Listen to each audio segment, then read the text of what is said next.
I'm Ariana Grande. Hi, I'm Cynthia Erivo. And you're listening to the Broadway Podcast Network. Visit bpn.fm to discover more.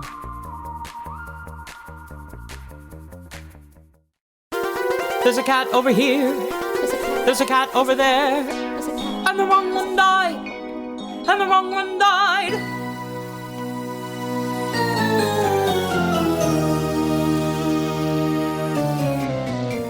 Welcome to The Wrong Cat Died, the podcast breakdown of the catastrophe. I'm your host, Mike Abrams, and today we have two special guests. We have another Cats couple.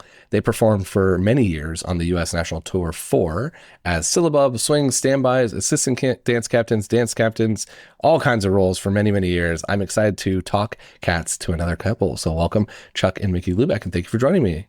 Hey, Mike. Hey, thanks for having us. So I always love to start with your Cats history before being on tour. And I especially like asking Tour 4 because most people I meet, it's the 1998 movie, but you predate the 1998 movie. This tour was before that. It's before social media. It's before all this stuff. So what was your exposure to Cats before tour? And I know you mentioned before we started that you've done some other Andrew Lloyd Webber stuff. So you're probably familiar with his work. Right.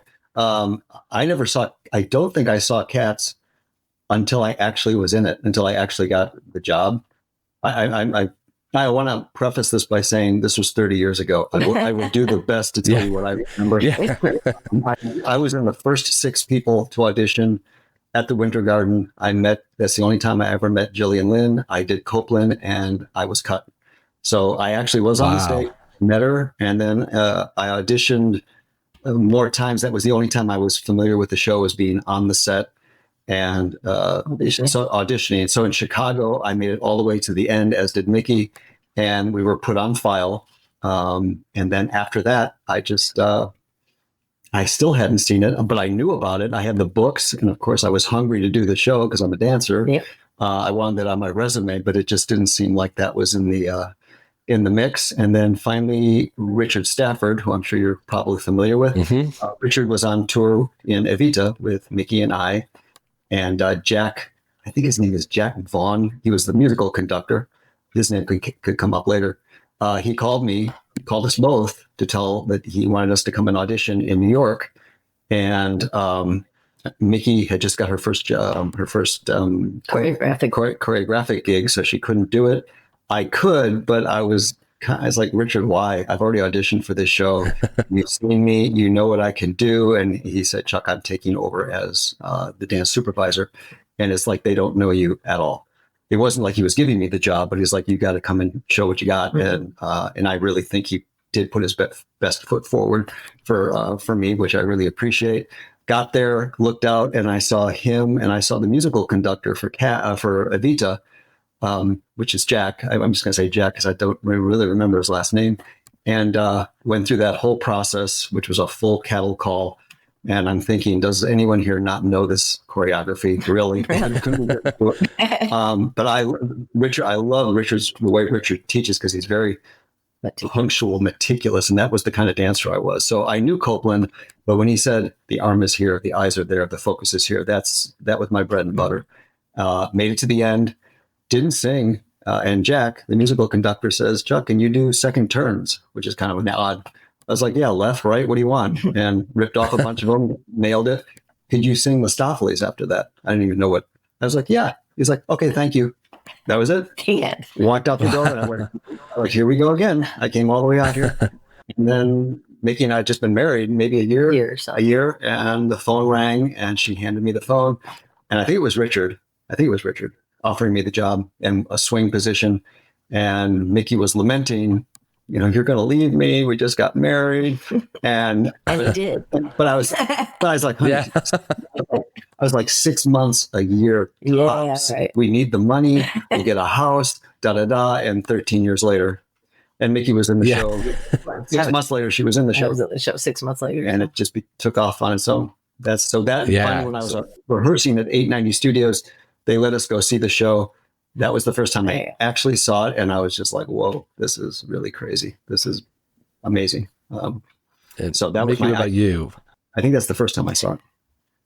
I never saw the show either. I knew about it. I knew that it would be fantastic to be in it. I auditioned for the original cast, and I'm this big compared to other people, and but in that original call, I was cut, really early on, and I just saw that they were keeping a lot of types. They were typing out, and this little white girl weren't gonna cut it. And they were keeping more exotic looking people, not exotic. So, so I went away, and then I started my. We had done Evita together and stuff. So, I mean, people knew us. Richard Stafford was actually my dance partner as well as my husband. And so we knew each other. And so I went back to Chicago and started doing building my resume in Chicago with lots of stuff.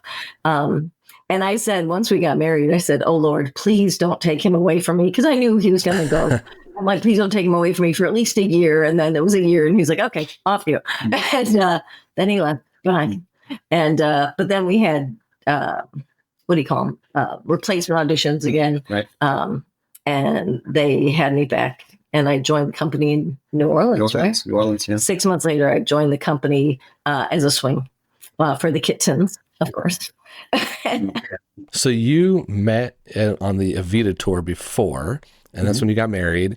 And then there's a year in between, and then Chuck, you go on tour, and 6 months later you join, and then you were off and on standby. Like the if you look at the Wikipedia page for both of you, the lines of times that you're in the show is immense. So were you were consistently doing it at times, and then you were on for months at a time? Like, what was that journey like? Because it was, you said 13 years.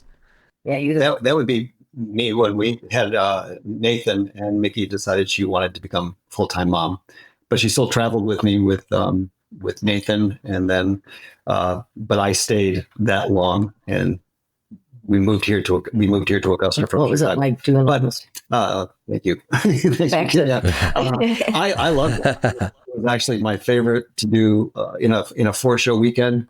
Constable, Tumble, Mungo, Plato. I loved it. It's just much more fun than being in the same track all the time. No, truly. Some, people nowadays, people understand swing better. Like they even have swing day on Broadway. Right. But back then, they have like swing day. Yay. I mean, because swing's got to know everybody's track, and like Chuck said, it's so cool to be able to go on for the White Cat one day and Rumpelteazer the next day, or in the middle of a show, to hear your name on the intercom say, Demeter is sick. Get your daggone makeup on and run and do your makeup and get a. And so that's totally fun as an actor, dancer, to be able to play all those different parts. It's fun. They did ask me to go on. I was syllabub for a year. The syllabub left, and they moved me into the syllabub spot for a year. Yeah. So I did that for a full year. And then I can't even remember what year that was. But then, once I got pregnant with Nathan, then it was awesome because Actors Equity had just put in a plan for our healthcare that if you need to take maternity leave, you could like leave for a year and come back. I know. Exciting. And so I'm like, oh yeah, I'm doing that. And so I did that. And then I came back and swung even more roles for a year, but I brought a nanny on the road with me. I didn't like it. I wanted to be the mom. So that's when I decided we're done. Yeah. She came back right after, at about that year, and she was all worried about being back in shape, and she was in shape, and she went on for Cassandra, the 6-foot-tall cat, the 5'2". The guy who played old dude at the time, whenever I went on for Cassandra, he's like, honey, they shrunk the Siamese. That's her christening. I love it.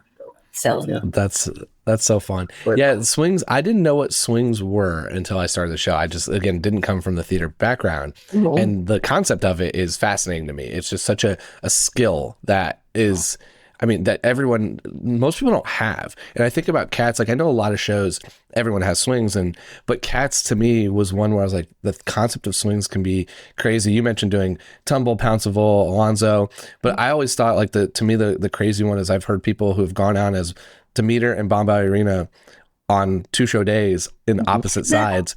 And I'm thinking that the main part of that number is the two of them, and you're doing the total opposite half on back-to-back shows. Like, my brain does not work that way. So I love hearing, I mean, obviously as dancers, you all have the skills to do that, but how much of the story and the character do you try to get into when you're swinging? Because I've spent a lot of time thinking about Demeter and Bombay Arena are two very different cats and personality types. But as a performer, you're like, don't kick the person, right? Like, get out of the way. Don't hurt somebody. More so than like, oh, well, she had a traumatic background. Like, right. How much of that do you think about when you're going on as a swing from the personality standpoint? You go. Well, when I first started in the business, I consider myself you put yourself in like this hierarchy. Like, I'm a dancer who sings and acts, and then it started, I'm an actor who dances and sings, It was fascinating. I think if you approach it as an actor, you have the skills to dance it, and the whole story is done through physicality. And so you have to be able to do it. And that's what makes it so much fun being a swing.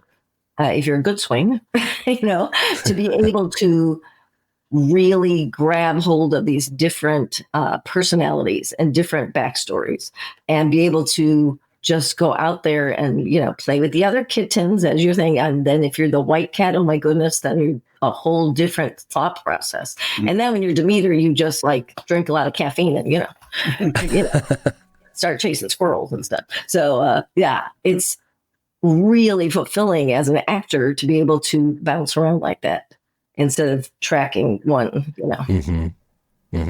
So when you were on stage together and you were in characters that maybe shouldn't have been friends or friendly, was that challenging? Was that more fun? Like, how does that dynamic go when you're already married, but your rival cats are supposed to be brother sister or some version of that? Yeah, they used to call us if we went on together, they would announce that the Flying Lubecks were on.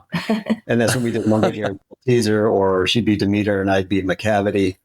Those are probably the two that we would interact the most. And I loved when she went on for Demeter because she was light as a feather. Get her up over your back, no problem. Probably she had more trouble with me in Mungo Jerry Rumble Teaser because she's so small and her cartwheels are so fast. And I'm 5'10", and I can cartwheel, but I was like a lug nut on it. I could do it, but if she went on with someone with her same height, they could do 6 or 8 across the stage. Whereas with me, it was like 1, 2. I was safe to do it with, but I think other than that, we got along great. No, it was fun. Yeah, there was no big. It was a family on stage. So just because he was there, it's like, whatever, I see him all the time. But when we did Mungo Rump, that's the one, Demeter too. But Rumple Teaser, having to do Mungo Rump with so many different guys. I have my favorite. Yeah. Really? Because some of them there was one that hurt my back because he couldn't do the cartwheels. And so I had to lift him over. But like that, having him on stage, you could trust him. I could trust him. Was it during Cats when we were rehearsing one time and you broke your foot because you saved me. Right. Yeah. When people ask me how serious I was about the show, I said in the very beginning, I learned everything that everybody else did. I made my character choices based on what they said. This is the criteria, but I didn't go home and more than once or twice and think deeply about when I got to work.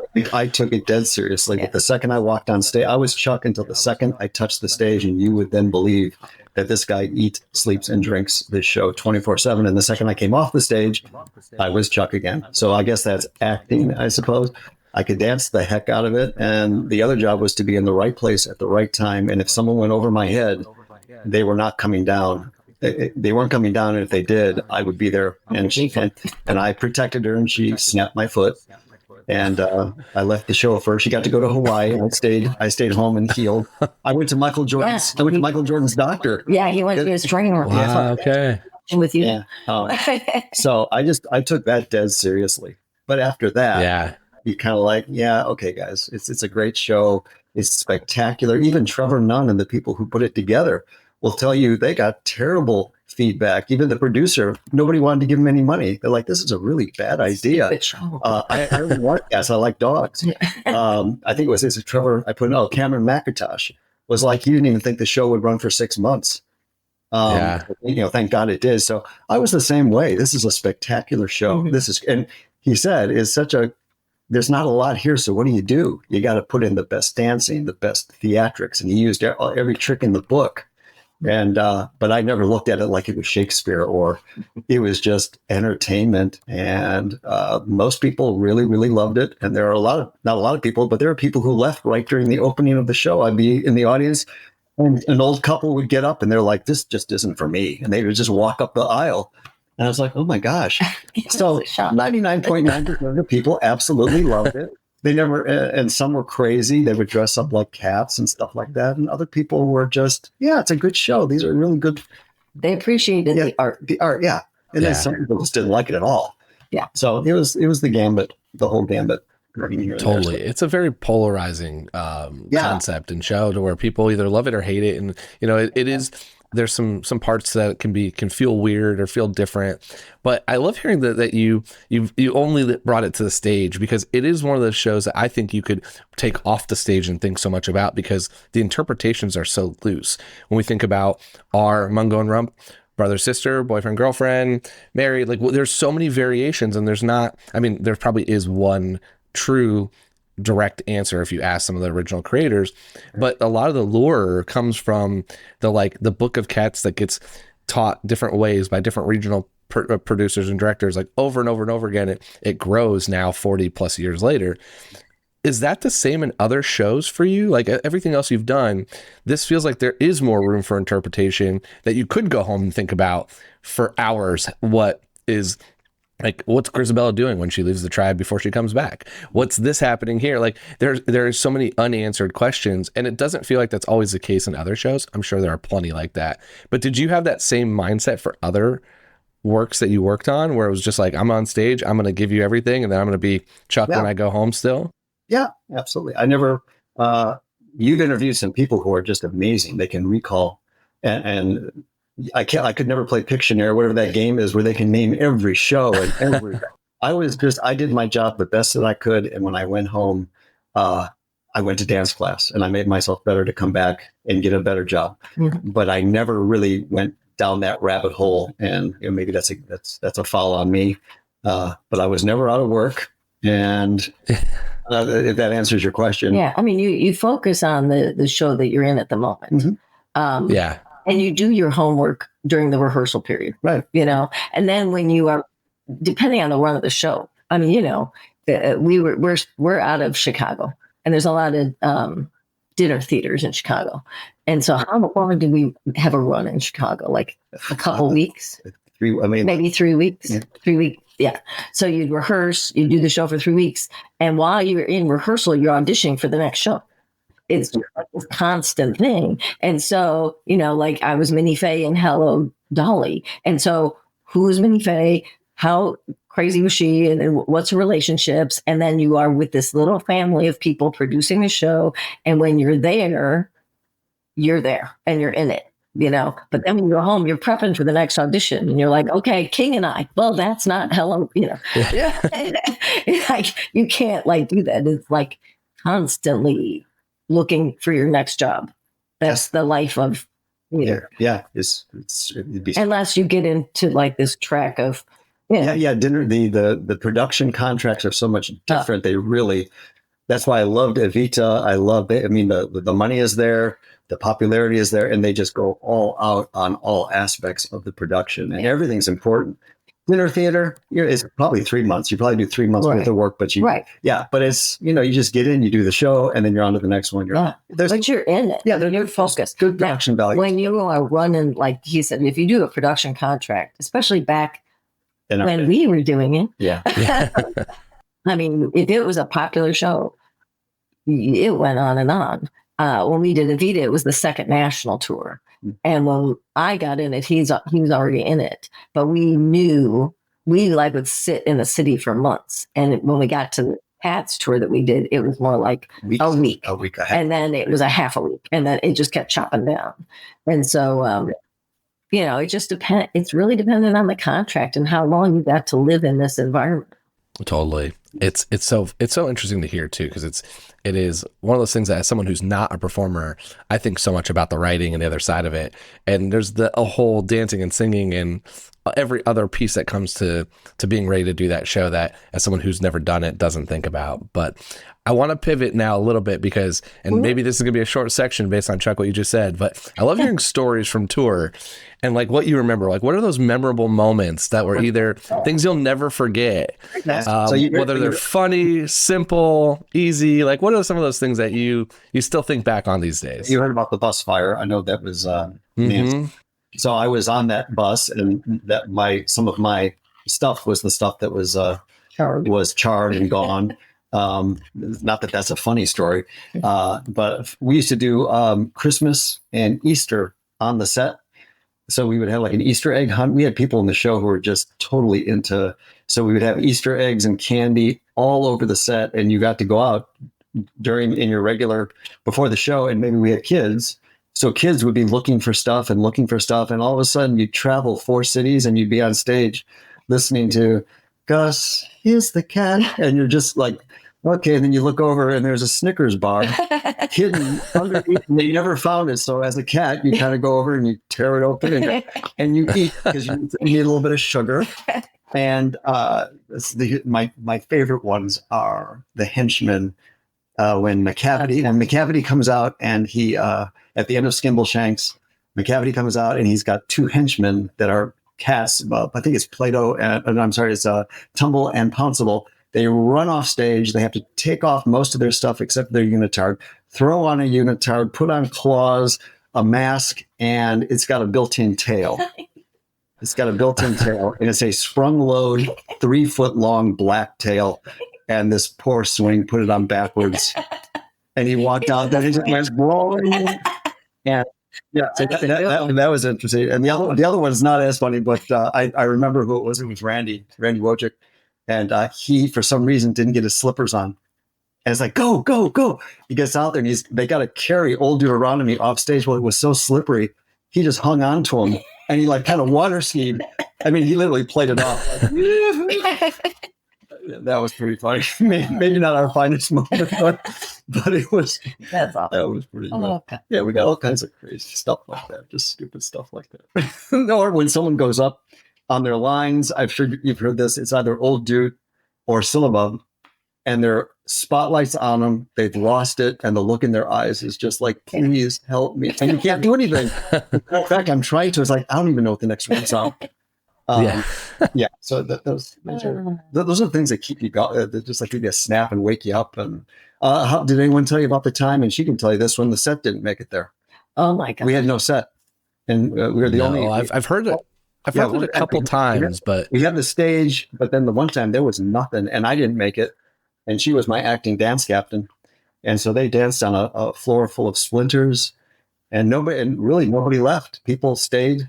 Where was it? It was a big blizzard like the whole state shut down. So like the trucks couldn't get there, but our costumes were there. Costumes got there. And I had to re-choreograph. We had to re-choreograph a lot of the trios and stuff because they didn't have stuff to sit on or whatever. It was, but everybody pulled it out. But we didn't cancel, and they told the audience, we've never canceled and we're not going to cancel tonight.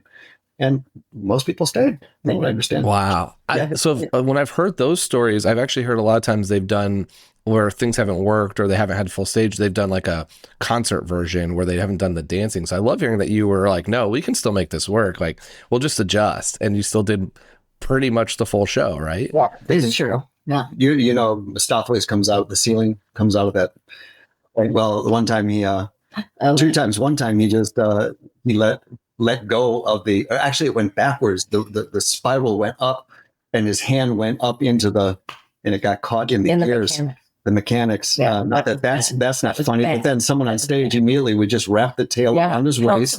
Constable, we were all looking up, going, where is he? And we realized he's not coming. And then Constable just takes his tail and wraps it around and like, it just starts. I want to sing about him right now. And he's not warm. He's not warm, really. He's just ready to go. And then a swing. I remember the swing, and the guy's telling him, "Do not let go of this loop." Do not let, and of course, the second it starts to go, he lets go, and you see just two legs just like dangling out like this.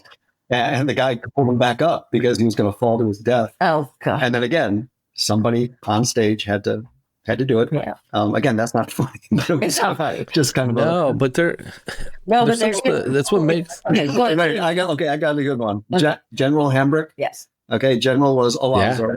Awesome. I don't know who was on stage, and he was like air. His bones were like a bird, even though he was 6 feet tall. I could lift him with one hand. It's amazing. Well, he comes running, and the cavity lifts him. It goes right over his head, and he smacks his head like this. I'm in the audience.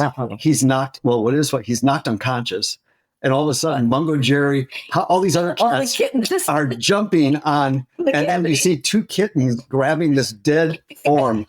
They're pulling Alonzo to go eat him off stage, and you see this body going off stage. I'm like watching in the audience, going, "Oh my God!" He always got hurt. He was like smacking his thighs. Yeah, but the funny part was watching him getting dragged off stage by two kittens. And he was unconscious. Yeah, but because Alonzo's supposed to be the main guy at fighting the cavity, and here he is unconscious. So all the kittens were like, "What are we gonna do? Yeah, kill the cavity!" And they just jumped on him. Choreography went to hell in a handbasket right there. Yeah, it's what makes live theater so great is that there's like those moments happen and they have to, the show goes on, and I would say hopefully 95% of the theater probably didn't notice, or maybe noticed something that felt a little different, but they go on. Yeah, it's exactly. We're going to take a quick break, and then we'll be back for more of The Wrong Cat Died. I want to do some rapid fire to hear some. These are all cats specific. So if you were to go on today for one track, who would you want to go on for? If I was in total shape to do it, I would do Mistopheles, because I could cover it. I got to the point where we had no understudies. Everybody was gone. I had one guy on stage, and they told him, do not call out to get Chuck to go on, even though I was ready. They gave me a costume. I was ready, and that's how hard. If you're not doing that number every night, especially when you're dance captain, I'd be dead. I mean, I could get through it, but I'm sure the wind would have been out of me by the time I was done. So to be able to do it in my prime, that would be fun. I would do that. I would do Rumpelteazer. She's always been my favorite because she's just silly and fun, and she's a hoot. Yeah. I do that. Who are your favorite and least favorite cats personality-wise? So, like, which one would you like to hang out with, and which one would bug you as a family member that's, like, kind of the annoying one that you don't get along with? I don't know. I told her I don't like the Jelly Lorums and the Jenny Any Dots. Old ladies. I mean, I'm just saying that. I don't mean that against the actors in the show. Not people, the cats. Personality. Yeah. And probably Gus would be kind of a gross guy to hang out with. But fun guy would be Tugger, I suppose. Pardon. I think Tugger and probably old Deuteronomy to be with the elder and hear all the stories about. That's about as much as I can. That's about as much as I can give you. I'm not sure. I mean, I love Bomb, but Bomb is just so full of herself, and she's just pretty. I don't want to hang around with somebody who's that pretty. So yeah, Bomb. It might be Grisabella before she goes. You could. We could have a lovely, go out to the bar. Let's hear all her stories. Maybe not the bar, but. Well, yeah. What's your favorite song from the show? Oh gosh, I like the cavity. Actually, to tell you, I love the overture. Which is also the Jellicle Ball. Yeah, I love. That's Angela Weber. Even just when we would do Evita, that whole da da da da da. I love that. So there's no words to that, but if it's a song, I love McCavity. I think I like McCavity the best. Mm-hmm. Yeah, and McCavity was fun to sing too. That's a fun song. Mm-hmm. Kind of jancy. Okay. I always ask a fun one, and since we've we before we started, and then you brought it up during, we talked a little bit about Michael Jordan. So if we were going to have a Cats Space Jam Michael Jordan infusion here, who would be the best basketball player out of the Cats? It's got to be probably Jack. Really, probably Alonzo. Yeah, it'd be somebody tall. It'd have to be Alonzo. Alonzo. Yeah, an athletic tall. I think General. Dude. The second I think of Alonzo, I think of General. General MacArthur. Whatever part he plays. That's. See, I thought you were going to ask me. I'm a massage therapist now, so I thought you were going to ask me who'd be the best. That's I thought. No. I want to know how we're doing a starting five. I think Mustaflis is at point guard. Okay. I think Alonzo's playing power forward. I think a lot of See, I'm ready for these questions. The team together, and then we got the cheerleaders on the side, the cute ones, No, Lola Bunny is one of the best players in that movie. They're playing. That's right, Lola Bunny. Bomb Ballerina's probably ready to go. She's tall. She's ready to play. Chill though, she just do the 3-pointers. Like, okay, give it. Yeah. Yeah, she won't she won't play any defense, just pure offense. At the height though. Yeah, you get a whole. Yeah. Because we were bowling. We used to go bowling. We had like bowling balls that we'd carry us. We used to do volleyball. Golf was a big thing. We played a lot of golf. Okay. Yeah, we played a lot of golf. But bowling, I used to carry a bowling ball, a 16-pound bowling ball with me. My God. And my golf clubs. And we played volleyball out in the sand whenever we could. So we had a pretty athletic group of people. Yeah. Yeah, so, you have to be to do the show. You have to be an athlete to dance the show. Okay, my $1 million question this whole podcast is around, I don't think Grisabelle is the right Jolical choice. So I want to hear, who is your Jolical choice and why? Let me go. Yes. Okay, I'm only going to go from the standpoint of being in the show from the beginning when David Taylor gave us and I think our show is, things get watered down as you come to that, because I worked with people in the original, people in Germany, and they worked with Jillian, and they would look at our show and go, they'd see moments but it was choreographed for us and staged on us. But David Taylor said to us that in human, to equate it to a human, she was the most beautiful cat in our tribe, like a Bomb or a Demeter. And to keep it in human terms, we sent her to New York, and we gave her money to go to New York and make our Jellicle tribe proud. And she goes there and she falls on hard times. And so she's young. She's a young cat, but what you see is the abuse that she's taken. So when she comes back, she knows that she is physically going to die. She is physically at death's door, but she's coming back to see if she can be sent to the Heaviside Lair. And so when she comes out at the very end, it's not old Deuteronomy that chooses her, it's Victoria. Victoria is the one that walks out to her.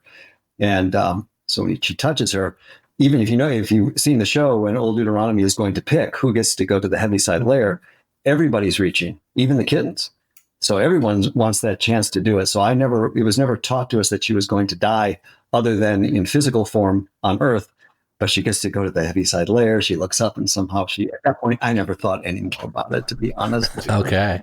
So I thought she was the logical choice, because she is at death's door.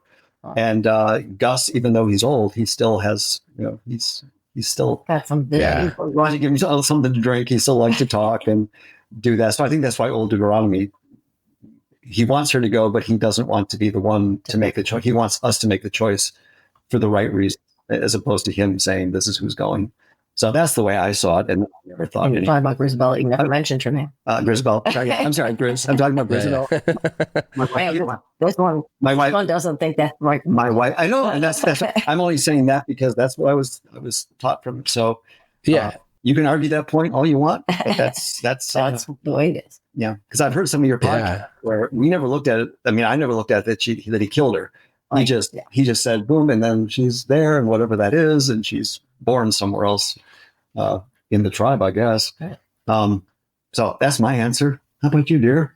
Okay, it's a good answer. It was a good answer. I think she agrees with me. I'm just going by the notes when I went through the whole, and so that's my take on it. Yeah, because I never thought about that. But yeah, I mean, I always figured it had to be Grizz, but not old, Gus, he's elderly. He's a little senile, maybe let's give him a shot to come back and be a better actor next time, or maybe go into sports. I don't know. Do something else. Yeah. Old Deuteronomy uses Gus as a learning moment for us. So at the opening of the second act, he points to that to happen. So we're supposed to watch this guy that even though he's kind of gross and he's got palsy and he drinks and he really wasn't a very good actor, even though he thinks he was, we still love him and we still allow him to be in the tribe. So how is that any different than Grisabelle? I guess that's the lesson we're learning. Yeah. And then it goes on to say, and then old Deuteronomy allows himself to be captured by What? Yeah, he allows. He's stronger than the cavity. He could just stop him with a hand, but he allows himself.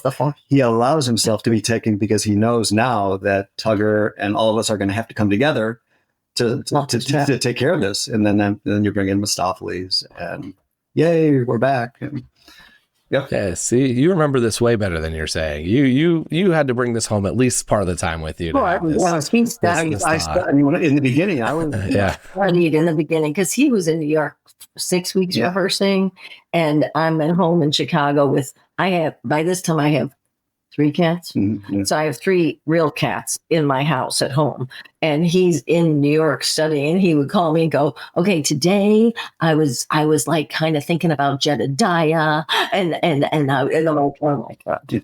I'm like at home, like, my Lord, he's gone insane. You're in deep. I mean, honest to goodness, I did it once. I went to bed as a cat. Oh, God. And then by the time I was like, okay, I've done enough of that. But they told me, when you go home tonight, don't go to bed as a human. Go to bed. So I did it. And I was like going, what am I doing? I can do this without doing this. And it's concern. I admit it. No, it's great. I think the only difference in like my argument against Grisabella from everything you said is that the debate of if she's on death's door or not. Because if she is, then it's a very different question than if she has more life to live. And that's where I've kind of like, especially as I've seen more of the newer productions, there's a lot of younger performers acting as Grizz. And I'm like, yeah, they're amazing and they're doing a great job, but they're like 23. Like they don't look, they're not ready to die. Give them a year with the family. So I think that's like the biggest difference of if you believe that, then you need to send her, and if you don't, then it's like, well, it's kind of cruel to like welcome her back and then be like, no, exile her. So I agree with everything you said until that point, and that's where I split and differ, and where my argument stems from. My argument also was purely a joke in the beginning, very different. Yeah, we're not changing the name yet. So this has been so fun. How can we stay in touch with you and teaching and all the different things you're doing? Yes. So when we moved down here to Augusta, Georgia, I had retired. I got 2 kids by then. I got 4 altogether now. But I started a group way back then. It was around, 1999, 2000, I don't know, something like that. I started a group called Children's Musical Theater Ensemble with just a small group of children. And then it grew and grew. And once the children became like teenagers, they're like, we're not children anymore. I'm like, yes, you are. But I changed the name to Musical Theater Workshops. And so now I have my business is called Musical Theater Workshops. And the website is onwiththeshow.biz, B-I-Z. He thought of that. Onwiththeshow.biz. And I've been teaching for a long time, over 20 years. And I've got kids that have gone on to, do films or do commercials, but I really do it just to like have fun with these kids and encourage them and let them come out of their shells and stuff. And we do a couple big musicals every year. So it's fun. Yeah. Are you doing Cats anytime soon? Oh, hey. No, we're not a dance studio. It's really an acting studio with kids who move and stuff. And so even when we did even when we went out and did some competition, I said, kids, remember, you are actors. You are actors who happen to know how to sing and dance. Mm. You have to act this, even though it's a musical, you got to act it. Mm. And then we would win stuff because they were acting and you can believe their characters. So anyway, sorry. I just love what I do. That's amazing. Well, we will link all of that in there for anybody who wants to check it out. And thank you all for coming on. It was so fun to hear fun stories, interpretations, thoughts from many years of doing this show. Yeah, a long time. That our son Nathan performed with the Watkins. With Lauren Watkins. They were in the same Cats. Wow. Game. Yes. Up in Vermont. Okay. Yeah. He's our oldest. He's the one that when I got pregnant, when we were touring, I was still at a swing. I stayed on the road until I was almost 5 months pregnant with him. And then once I came back with him, and he was just a little toddler. He and I wasn't in the show anymore, but I kept coming back to visit this one. He, like, when we opened somewhere, he would like run around the stage, and the spot operators would follow him, and he'd go down the pit and play the drums, and yeah. So it was a very much a. He was destined to do this show. Yeah, to say he was destined is like full circle. He might have been wearing my unit top. Yeah, he and Larry did it together. Yeah. So that was cool. That was cool. That was kind of full circle. Full circle. Absolutely. Yeah. He came out on stage on my final show I went on, and he came out with flowers for me. And then they bake. That's awesome. They bake you. You go into the oven. Yeah, they open the oven, they throw you in the oven. And you're baked. You're done.